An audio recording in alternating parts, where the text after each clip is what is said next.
Hello, everybody. Dr. Ames here. This time I'd like to talk about Chapter 10, the basic elements of organizing. Here are our basic learning objectives for this time. Identify the elements of organizations, describe the different approaches to designing jobs, uh, discuss how we group jobs into departments, describe the basic elements involved in reporting relationships.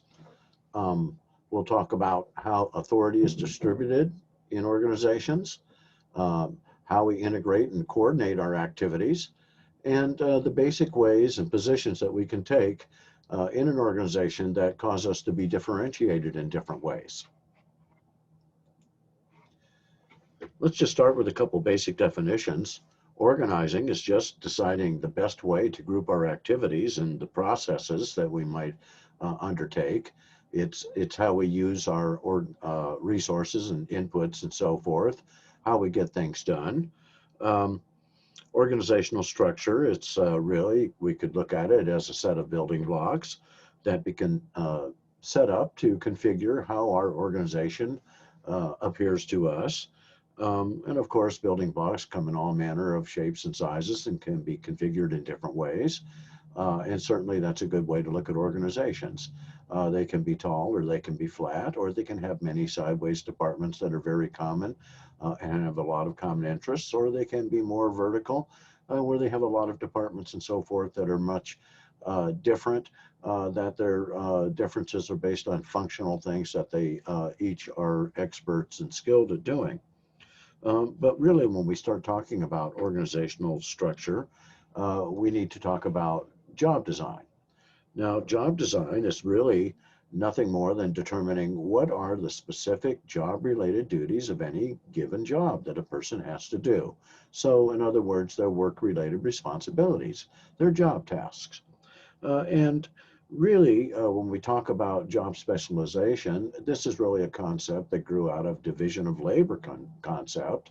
And it's just really the degree to which the overall task of an organization is broken down into smaller and smaller tasks.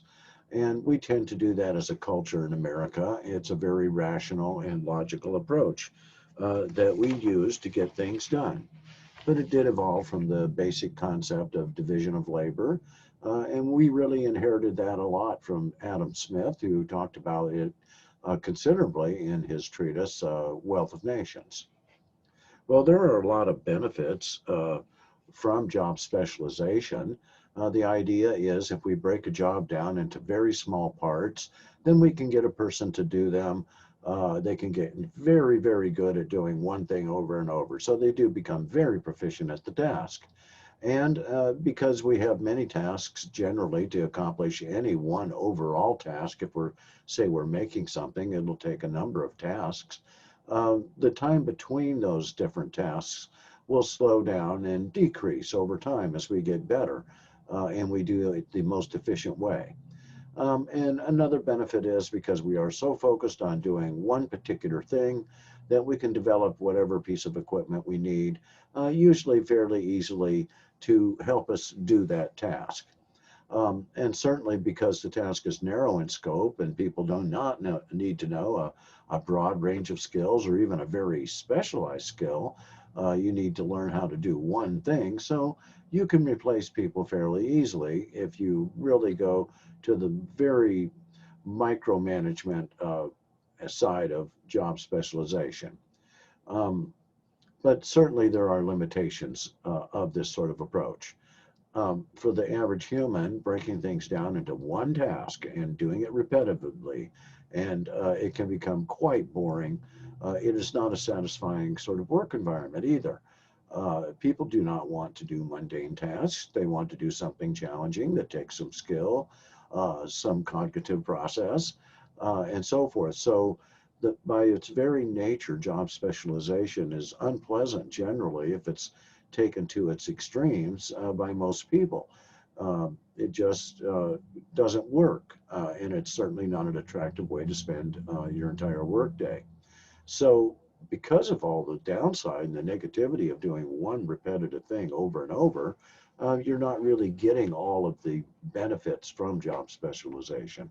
People don't work as hard as they could. They're not motivated. Production is low. Morale is certainly low, and so forth. Um, but as an early way to understand how things get made and trying to understand how people work together at many tasks, trying to become more efficient over time in the world of business. This is something that a period of time. In fact, it's still in place today, but it's one of those things that on the evolution of how things are done. Here's an example of really an extreme example of how this idea of job specialization works. Back in the time of Adam Smith, so we're talking back in the 18th century, the 1700s, and so forth, making a pin, which is really what we would call a nail today, had 18 different tasks to make that pin. And so the thinking at this time was that any manufacturing endeavor, anything that was done, anything that was made or produced was done by one worker from beginning to end. Because that came out of the old tradition of craftsmen being the only people that could get things made. And craftsmen would do all of the work themselves. They would guard their knowledge and pass it on to apprentices and keep it within the family and so on over time. And so it was always a tradition to do one worker doing all the tasks when you make something. So making a pin takes 18 tasks. One worker would do all 18 tasks. And if they worked at it, they could make 20 pins a day. 20 workers could make 400 pins. Well, when you job specialize, you take those 18 tasks and divide them up. And one worker is no longer doing 18 tasks. They might be doing 3 tasks or 2 tasks or even 1 task only.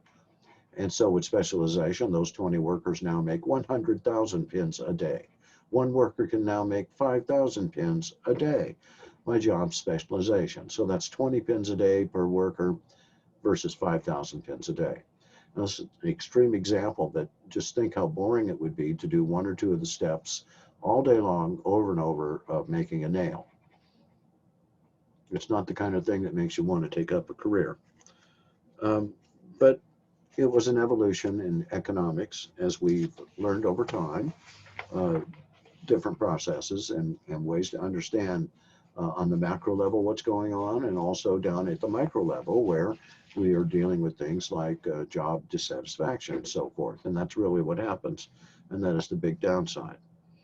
Um, there are there are some alternatives that we can do to job specialization. And here's what we really talk about today in the world of management and so forth. How can we really overcome some of this?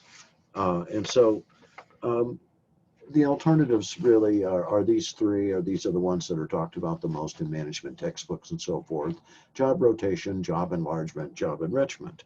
Now, job rotation is just systematically moving employees from one job to another. And many companies do this today for training. They do it for backup in case of mass sickness or other disasters. Um, they also do it to relieve job dissatisfaction, maybe in their particular industry. They do know that they have sort of routine, boring, mundane jobs, and pay is not enough always to overcome this sort of thing. So they rotate workers amongst jobs and they give them bonuses and so forth when they complete and learn new skills. And then they go back to their regular jobs. But at least the companies have found a way to a technique to manage this sort of thing. A good example of that is the Michelin Tire Company. Making tires has got some fairly mundane and fairly routine tasks that are not all completely automated, but fairly boring and not the most exciting sorts of jobs to do. But through job rotation, they're able to ease some of the problems with that. But other times, companies use it for training, certainly. Others, companies do it to keep people interested. And certainly today, a good example of that would be Southwest Airlines. They rotate, certainly not rotating pilots through the ticket taking operations and being a ticket representative and that sort of thing. But on the other hand, a lot of the lower level positions, people do rotate through them. and they have probably the lowest turnover of any airlines in the industry.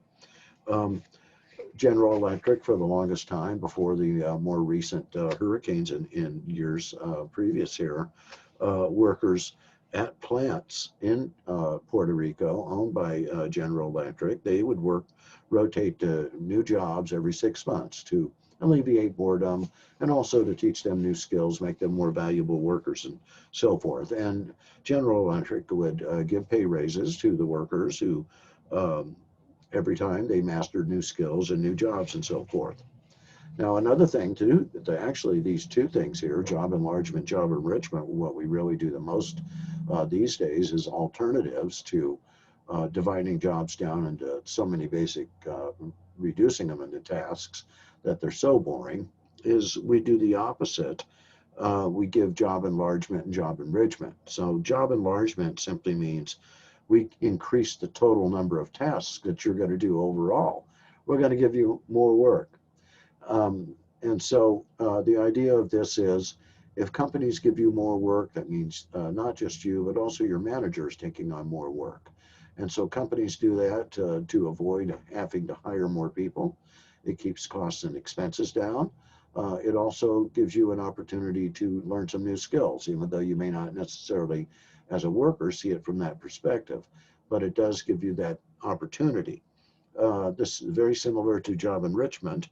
It increases not only the number of job tasks that you do, like job enlargement, but it also gives you more control over your job in the sense that you get some low-level responsibility, responsibility to make some decisions without checking with your supervisor all the time in the same circumstance over and over. So your job has been enriched in that sense. It does raise morale when we give job enlargement and job enrichment, even though we're doing more, because we'll be in an organization where we see that everybody is doing a little bit more. Now, the one thing that job enlargement and job enrichment share is that there is no pay increase for taking on more work or more responsibility. And so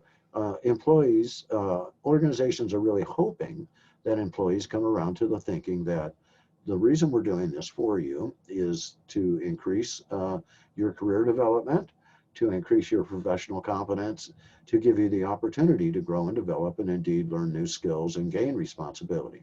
So that is the organizational side of why this is done. And in fact, we know that if we make jobs down to their core motions and so forth, we could probably be incredibly efficient with it. On the other hand, people are not machines and they will not simply want to do those types of jobs. Um, we also employ the use of work teams. This is another alternative. And it's really one where you put a work team together, you have a fairly mundane group of tasks to do to get one thing accomplished overall. The work group itself determines how we're going to get it done, what order to do the tasks, which ones are interrelated in which way, and how do we work together as a team to have this accomplished. So this is one way to do solve a problem of something that might be broken down into some very boring steps that could be attacked by a group working together as a team to solve the problem. Um, One way to analyze a job and so forth, to really get an idea of how boring is this job, how much built in is job's dissatisfaction can we see here and so forth, is to look at it through a job characteristics perspective, where you really analyze jobs through some core dimensions according to this one taxonomy. And so you look at a job skill variety, the number of tasks you do in a job. And so if there's a lot of job enlargement going on in your company, then you may have a large amount of skill variety where you're asked to do a number of things. Task identity, the extent to which the worker does a complete or an identifiable portion of the total job.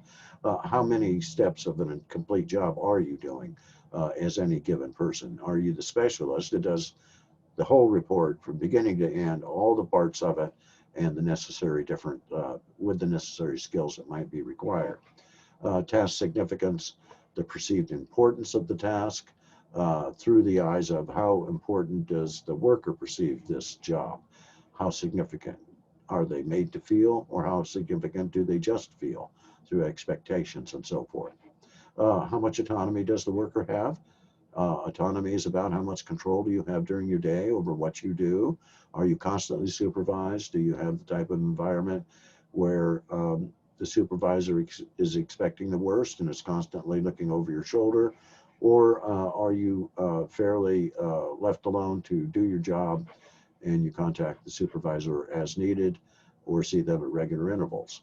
And then feedback. Are you getting regular feedback as a worker? And so this is a way to analyze a job and really uh, take into account, am I building the type of job that someone's going to want to stay at? If you're worried about issues of, say, retention, job turnover, um, you could look at jobs very successfully using the job characteristics and these core dimensions as a way to determine, is this a job, a worthy job that people would really want to do? And the growth, need, and strength. Overall, look at it, the job. Is there a need in here? Is there an ability, an opportunity for people to grow and develop and get training and expand their knowledge doing this particular job? So one of the most basic ways to organize is to create departments. And grouping jobs into departments is known as departmentalization. And it is the most basic thing you do when you form a company. The first thing you do, of course, is think about, well, what jobs do I need to do the tasks of this company? Uh, but as soon as you create a few jobs, if you take it into any depth at all, you're really realizing quickly that these jobs have to be grouped in some manner or fashion, and that means departmentalization is going to happen. So that's what it is departmentalization is that process where you group jobs according to some logical arrangement. And we are driven to departmentalize by size. We don't need to do this if we're a sole proprietor. We're a one-person company, or we have one or two or three or four employees. We don't need departments. It's just you or a couple others doing a variety of some tasks. But once you get big enough where you have a number of employees and maybe an assistant manager, it's time to make maybe a home department, call the home office. You really, as you grow, the rationale that drives departmentalization is our size. And so once you get to the point where your growth exceeds your ability to personally supervise everything that's going on, all the activities, the clusters and groups of processes and people and operations that are happening, you really are forced to create some departments. And at that point, you are going to need managers, and you're going to have to assign specific employees to do that. And you're going to have to start thinking in terms of specialized jobs and the skills you need and so forth for the growing company. So that leads us really to talk about functional departmentalization. The word functional really means traditional skills in this sense. And traditional skills are things that we know about, things like marketing, accounting, management, operations, things like that. You have skills in particular areas. So we tend to, and have in business over time, um, tend to group things in a functional manner. And of course, people with different skills flock to these various functional departments. So people with marketing degrees from Westminster College go to some company and get a job in the marketing department or the public relations department or something like that. Um, Now, there are advantages and, of course, downsides as well to this functional departmentalization. But certainly, what I just mentioned, that each department can certainly be staffed by the functional area experts, is a big advantage. You get the right people in the right places. And then supervisors or managers, let's just put it that way, managers only need to know that one set of skills. They need to know how to be a manager, of course, but they only need to know about accounting if they're in the accounting department. They don't necessarily need to know how the home office works, or they don't need to know how the operations department works, or the marketing department, or anything like that. And therefore, because our skills are focused in these functional departments, using our functional level skills, it's easier to coordinate and integrate our activities within the department. The downside is sometimes we can get a little bloated and bureaucratic and slow with our decision making. Sometimes you can lose sight of the bigger picture. Um, but that's a function of corporate culture in communication and so forth. And that can be avoided. But employees can, in different departments, focus so much on the department and what is going on there that you really do lose sight of broader issues and goals that are significant to the company. And then sometimes accountability and performance are difficult to monitor, particularly in a functional department where there's a lot of crossover in duties and teamwork, where people do to get together and work on challenges and so forth as a team. And so no one person necessarily is responsible for the finished product, but it is the result of several stages or different steps along the way. And so you can't blame the last person who works on something. That's truly a group effort. And so sometimes accountability performance might be a little difficult to assess. Here's some basis for departmentalization. And if you look here, you can see some great examples of what I'm talking about with functional approach. Here's a marketing department, a finance department, a design department. Here we have a manufacturing department, a finance department, and a marketing department. We have two basic types of products here. We have hardware, which is computers, tangible, and we have software, which is a file, intangible. Um, Although it could be on a tangible medium when it's distributed. The design department has the most activity going on, it's located in two places. The manufacturing activity on the hardware is located in two places and has the most activity. The marketing department in the hardware has the most activity. There are two consumer bases here: regular consumer sales, which is direct to customers, retailers, or direct consumers, or business customers. You can see that the consumer sales is much more revenue driven.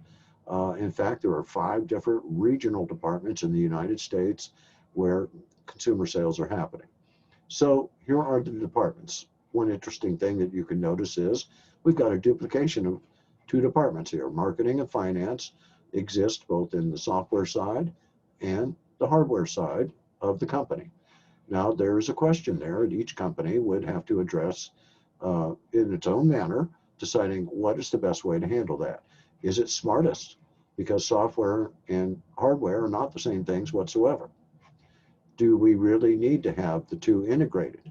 When we integrate, we would have one marketing department, and it might be more efficient in that sense.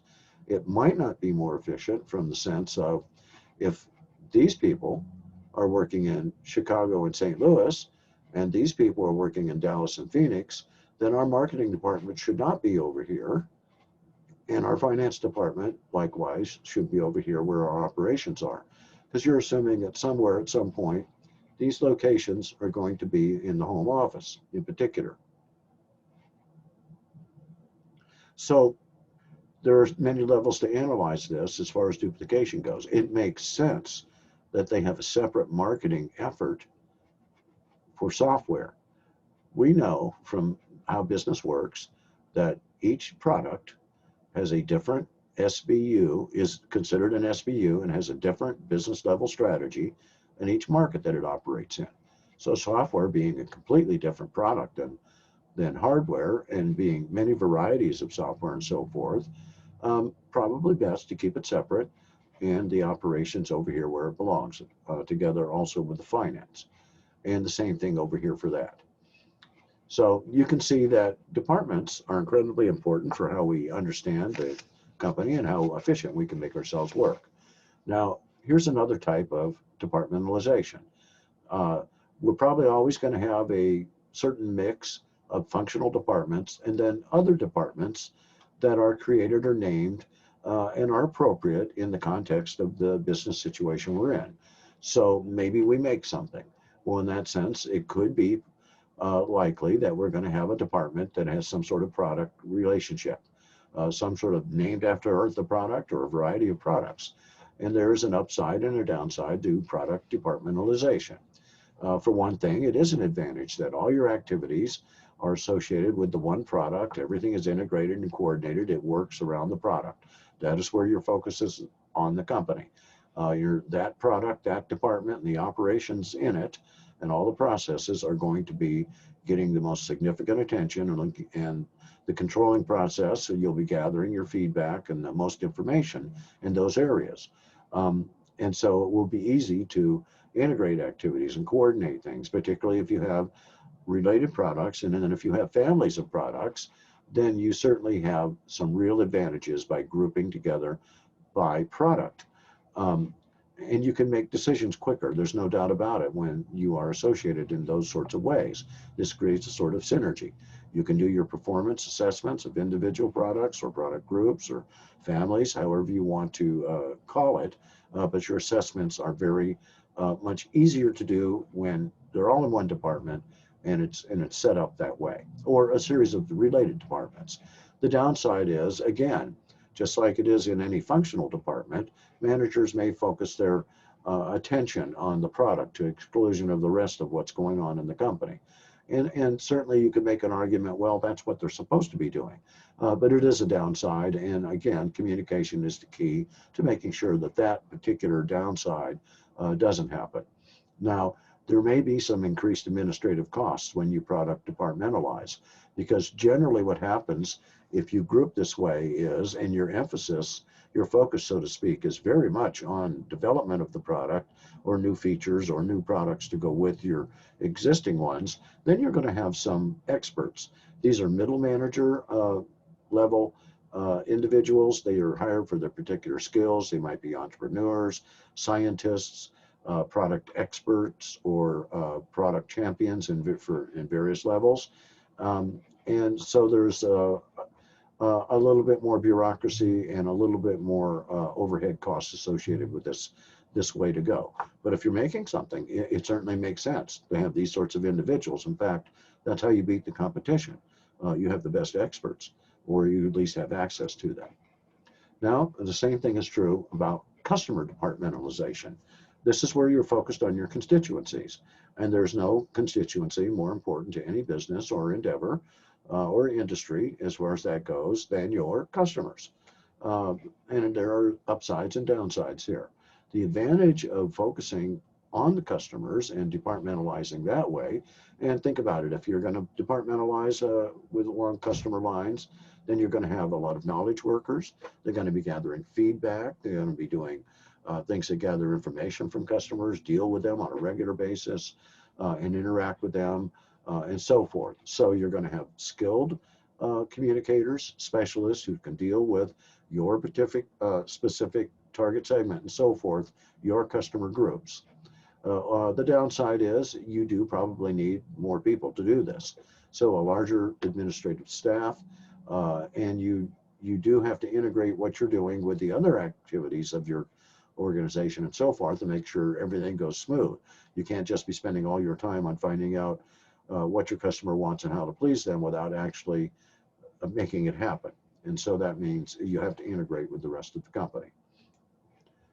We can departmentalize by location.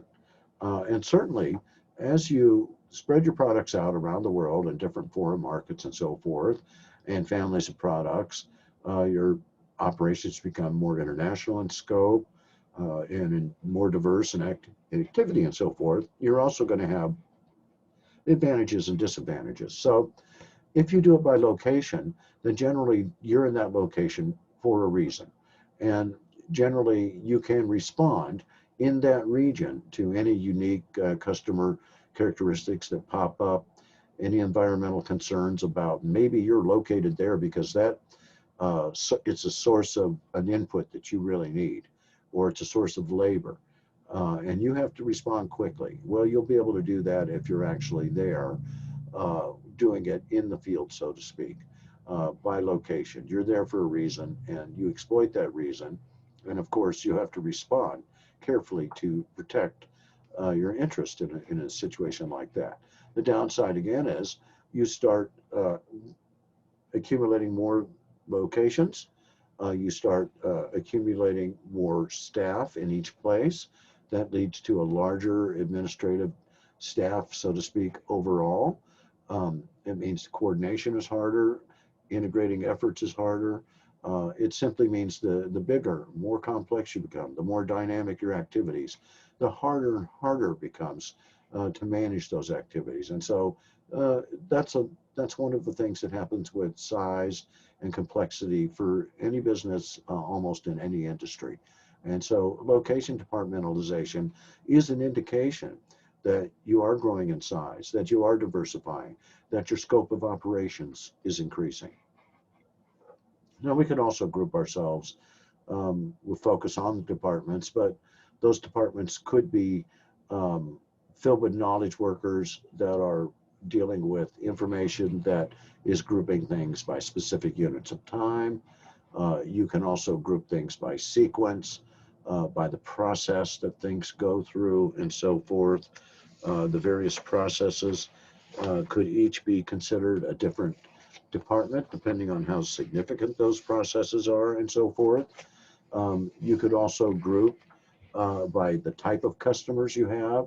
For instance, the hardware customers or the software customers or the industrial business customer versus the regular retailer or consumer uh, type of customers.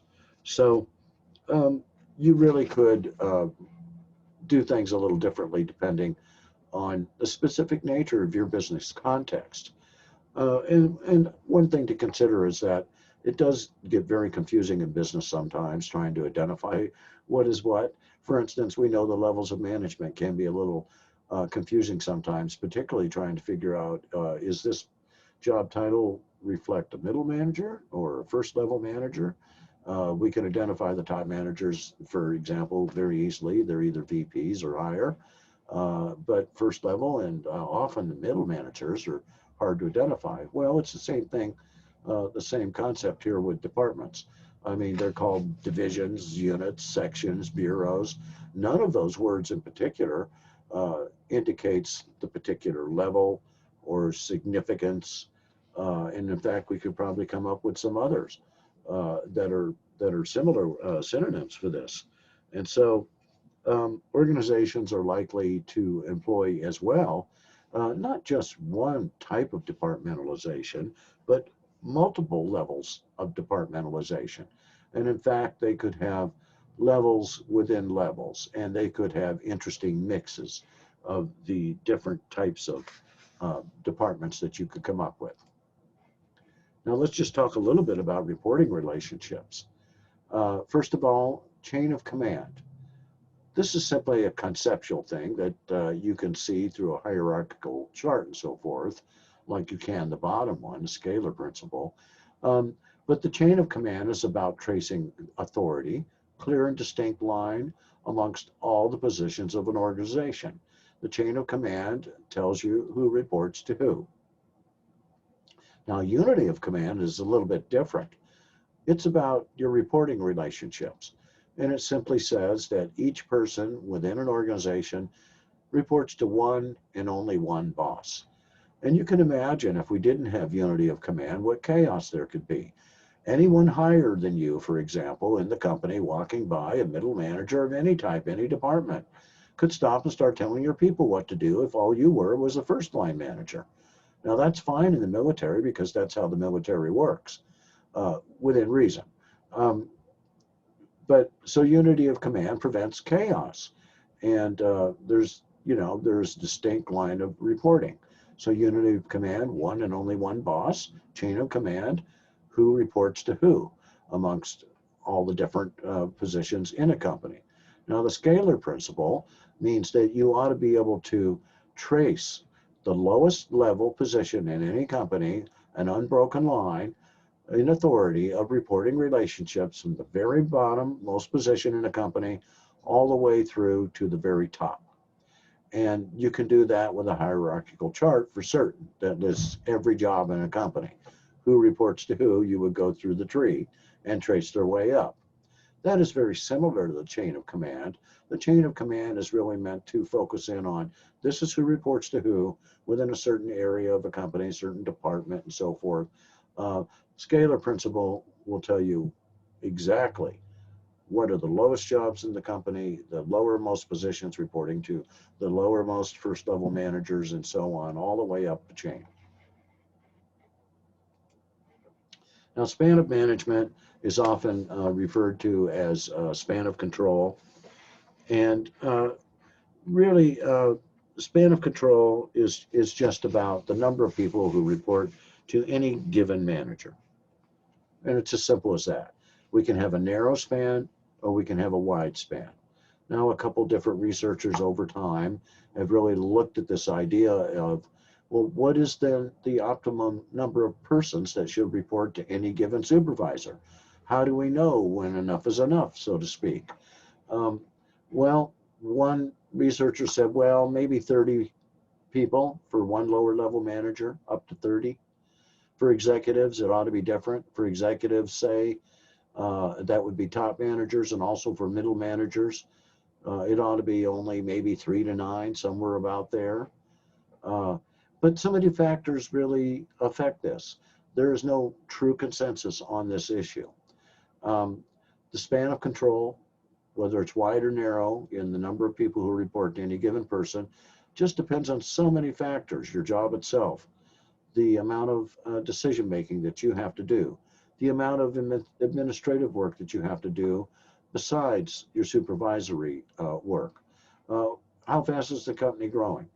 How significant are the types of decisions that you're making all day? All sorts of things happening. And what is the level of seriousness of the skills of the people who report to you, and the level of complexity of their jobs, and so forth. Um, and you can see some disagreement here. This group of scholars here are working in Hamilton.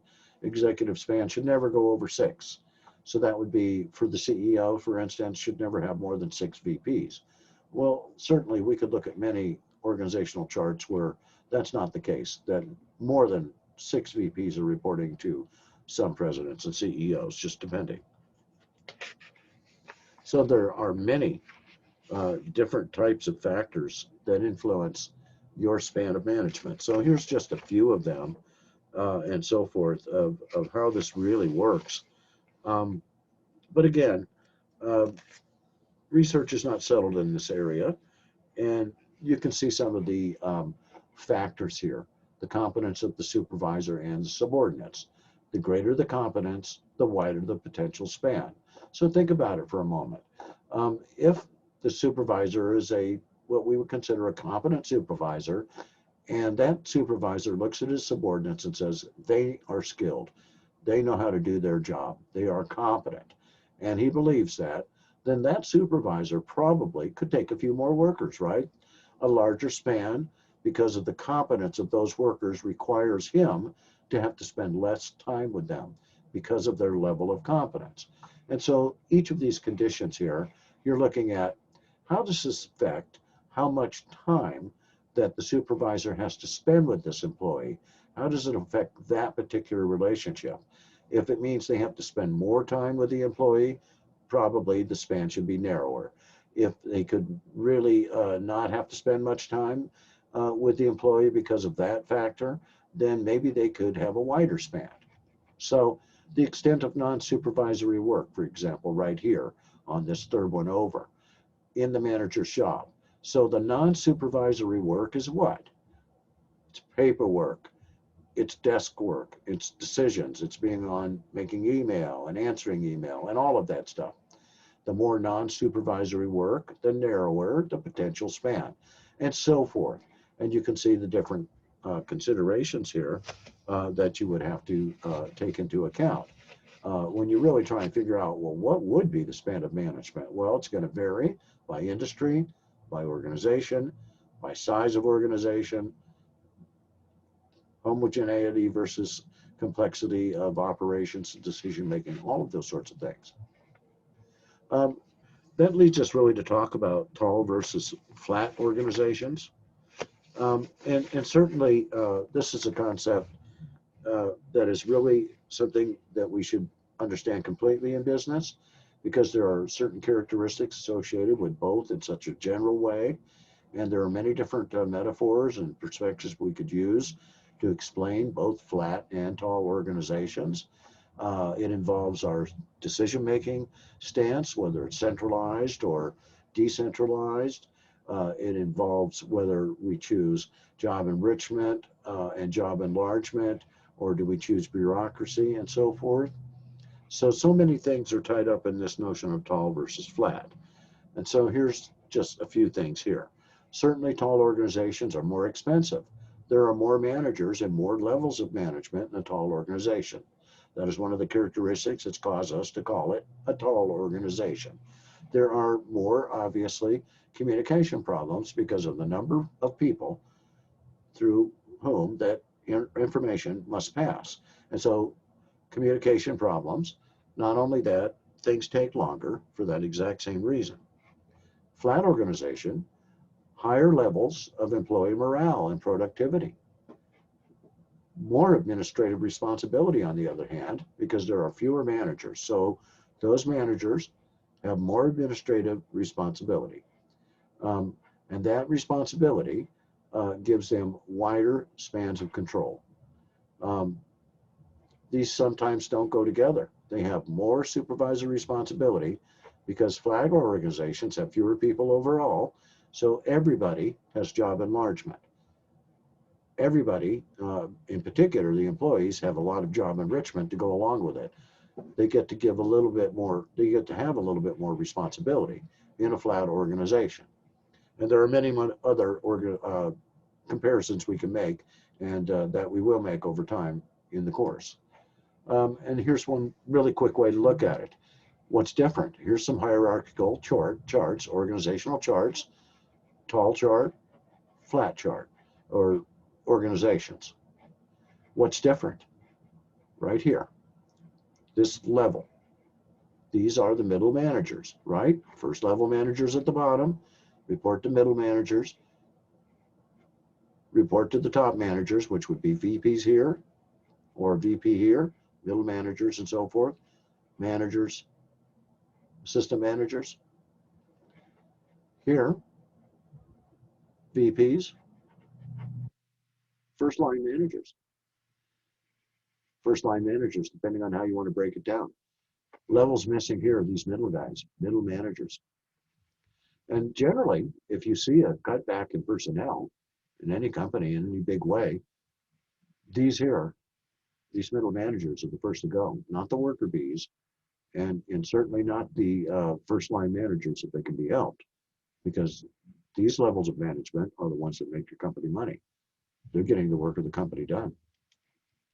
Now, we have to talk about authority just a little bit here, how we distribute it and so forth. Um, Authority is just a legitimate power, and it comes from your job description. And so power and is really just authority that you're given by the organization through your job.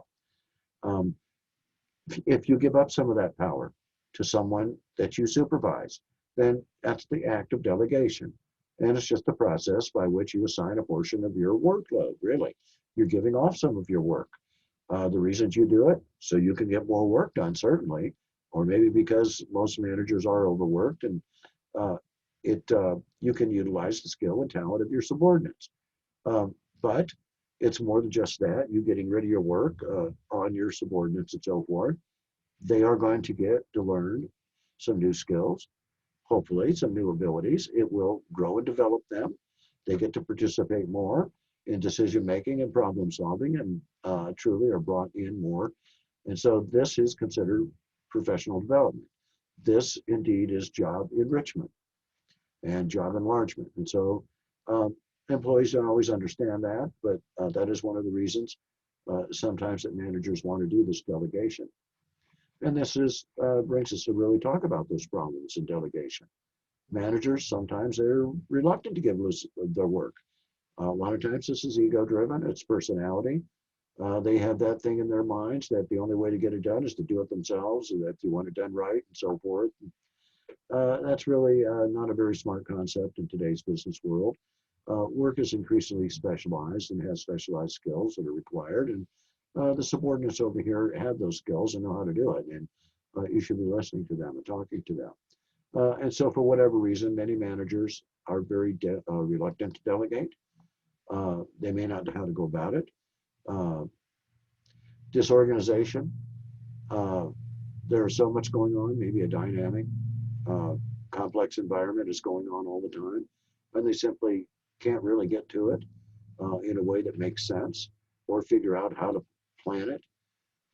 Or maybe they're worried about that that subordinate success is going to threaten their own advancement, or they're going to lose their job or something.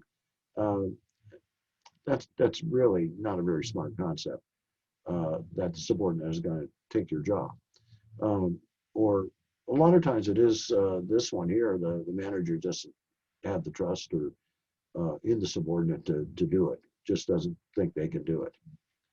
From the other side of it, the employee would go, well, what if I fail? I don't want to take this on because if I fail, there's probably going to be negative consequences. Um, they do not see this possibly as professional or career development. They see no reward for getting additional responsibility. That is not the job they signed up for, so to speak, and now they're giving more work. So you want to understand that that perspective is out there, that they might exhibit that. Um, so they might just, it's not the fear of failure, but they just don't want to take any risk. And, or they just simply do not want any responsibility whatsoever. And some people, if this is a strong enough force, emotion that's driving them, they could even quit over being asked to take on a little bit more. But it is a fact of life. Decentralization and centralization, something else that you really have to be aware of. It's just really, where are you concentrating your ultimate decision making? Decentralization is just a process. You systematically delegate power and authority downward through your organization, downward to the middle managers, downward to the lower level, and from the lower level, and particularly in the flatter organizations where you have your subordinates, you've delegated some of your work and responsibility, decision making to them. That's decentralization.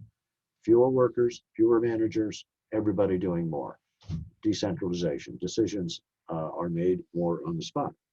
Centralization, you systematically and through process retain power and authority at the higher level managers, generally thought of as the home office and so forth. This is a tall organization most of the time, a more bureaucratic organization. Um, as an organization becomes flatter, they simply have to become more decentralized.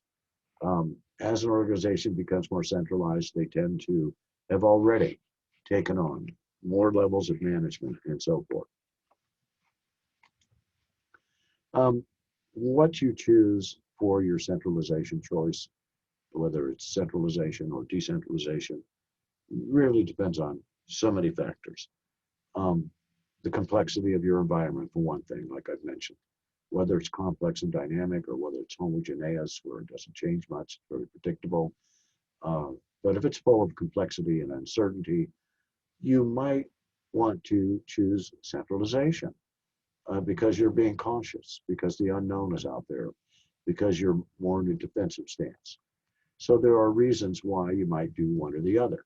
On the other hand, if your scope of operations includes a lot of foreign markets and so forth, who have highly competent people in those positions in the foreign markets, you might feel confident enough to say, we're going to decentralize and not worry about calls in the middle of the night or time zones or emails. It would from the other side of the world. We're going to let people make decisions who we have faith in their skills and abilities. Um, you might decentralize. On the other hand, you might have all those feelings of competence and those people in their competence and so forth. On the other hand, maybe there's a dire economic situation going on in the company, and you feel like, in spite of all that competence, we have to be very careful right now. So you centralize. So the centralization, decentralization question is not necessarily cut and dried. Uh, the business world is complicated like the real world of life is. Now, we also have these other things to deal with, the history of the organization, so forth. Um, how you've always done things sometimes is hard to overcome. If you've always been a taller organization and you're slowly becoming a flatter organization, it may take some time to make the changes in mindset and culture that are needed when you start working together differently with fewer levels of management, with less reliance on authority and so forth, and more teamwork and more interaction and truly a lot more engagement with the people getting the work done for the company. Um, and so you just never know what's going to happen out there in the world at large. The macroeconomics, the economic sphere, and the general dimension of the external environment, the political legal sphere, trade wars, the valuation of money and currencies and so forth. All these things are going to affect your business planning and decision making. It's certainly going to decide whether or not you're going to go centralization or decentralization. Now, coordinating activities are just those things that you do to make sure everything works. It's like your processes that you put in place, your policies for handling things and so forth.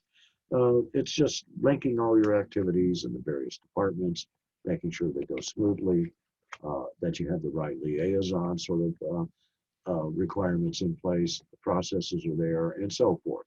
And there certainly is a really need to get this done. You have to coordinate things. Um, Work groups across the company may need different information sources and so forth from each other, really to get the work done. And it really speaks to how interdependent is the work process and so forth between departments and things like that. So here are our different forms of interdependence. This is about the activities, the processes that go on in any given organization. So we have three types: pooled interdependence, sequential, and reciprocal. Now, pooled interdependence is the lowest level. Units operate, they don't interact much, and their output goes to some organizational place and is pooled together. The outputs. In sequential interdependence, the output of one unit becomes the input of another unit in sequence. So the second unit in the beginning has to wait for the first unit to finish its work in order to send it to that second unit so they can begin their work the next in sequence is step two, and so forth, however many steps it would take. Um, and so we have sequential interdependence. Reciprocal is when activities are flowing both ways between units. Inputs going one way to another unit, and then taking in inputs from another direction from another unit. So inputs and outputs going back and forth reciprocally. Here's a nice graphic that really shows these things. The sequential one, inputs would be from the external environment. The first step is done. It goes to the next department. This input here becomes an output. The output of the first unit becomes the input of the second unit. When it's pooled, all of the units send their outputs to a central place. A good example of this would be, here are the courses you're taking this semester. Your grades go to the registrar's office, and they're stored there in the database. So the outputs of each of these become the input for this department, and at some point when you access it, or your parents do, they see the output and the result of the grades for the semester. Now here's the reciprocal. Three different departments, they're all receiving inputs from the environment, sending things out into the environment, but they're also sending inputs to each other. And output here is an input for this department. An output from this department is an input from this one, and an output from here, an input, and so forth. So you can say it's reciprocal in nature. Now, structural coordination techniques are really just different forms of interdependence, really, in their own right. It's a different ways of looking how we keep things coordinated, how we keep them working, and so forth. The managerial hierarchy, for instance, um, we put managers in charge of different departments and so forth, and they interact with each other. Sometimes they're the liaisons with other departments, and that's part of their duties, is to make sure that this interdependence flows smoothly, that the linkages and the things that are supposed to go from one department to another really do happen, and they happen according to the goals and the plans that are set out and so forth. And to accomplish this, a lot of times, things we use program decisions, right? Things that we've done in the past don't need to be reinvented every time. So we have rules and procedures.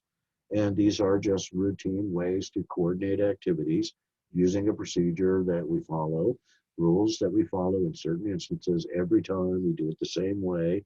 And these things set our priorities and they give us a framework and guidelines for our actions. We have managers who perform, like I've said, those liaison roles. They are the touch points between departments and so forth. They make sure things get done like they're supposed to be done.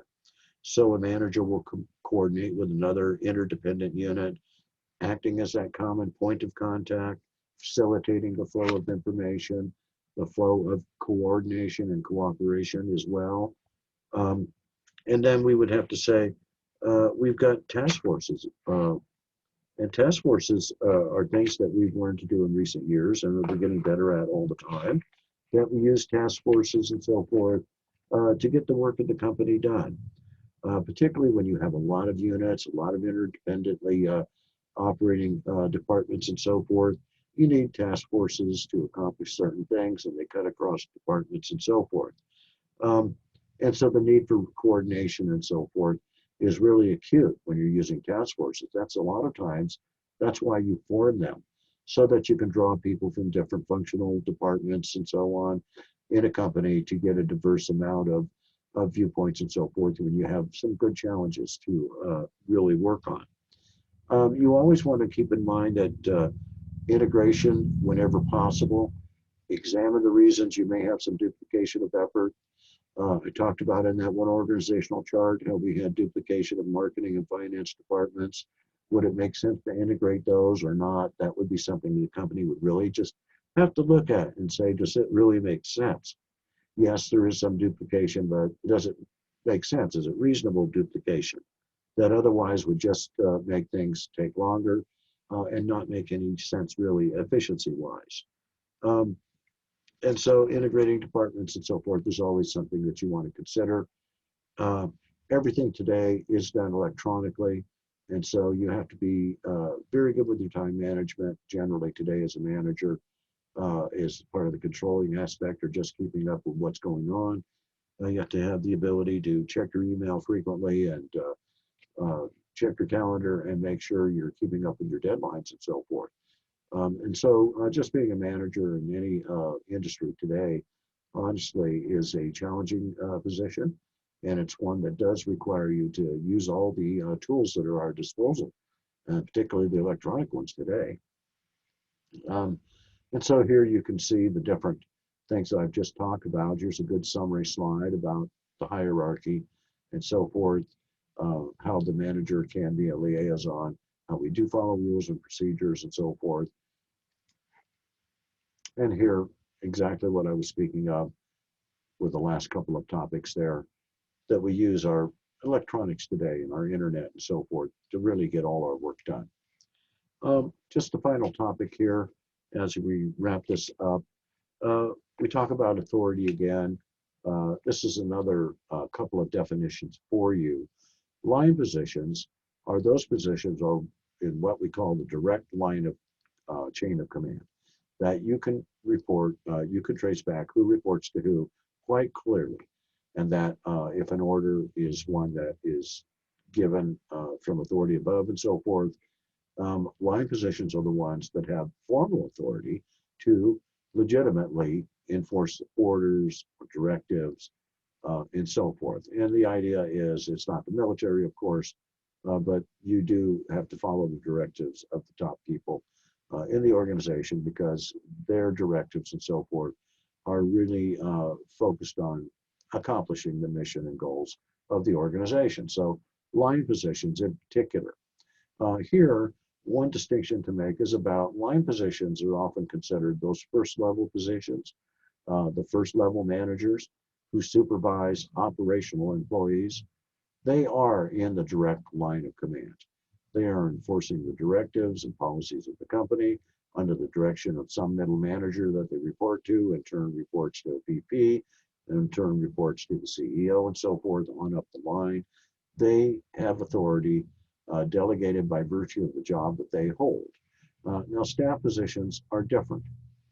These are um, advisory authority. This is why a middle manager walking around any given manufacturing plant can not suddenly start telling the operational employees what to do, even though he's higher up in authority.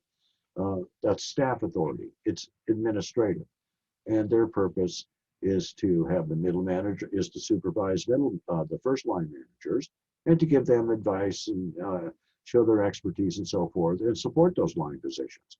These up here, which really are we're talking about the first line managers. And so their authority is generally except over the people who directly report to them, those managers, they have advisory authority. They can give compulsory advice saying you should follow my advice because it's the policy of the company.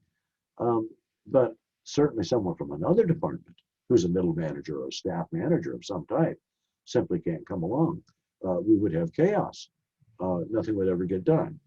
And so they have more of what would be considered a functional authority and so forth. They can point out things to enforce compliance and so forth.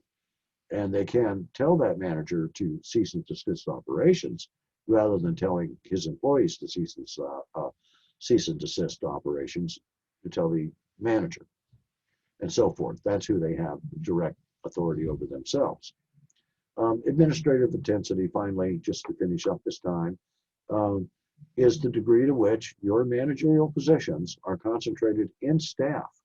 Do you have a lot of managers who really don't have supervisory responsibilities? They don't have people reporting to them. They're there at that middle manager level for a different reason.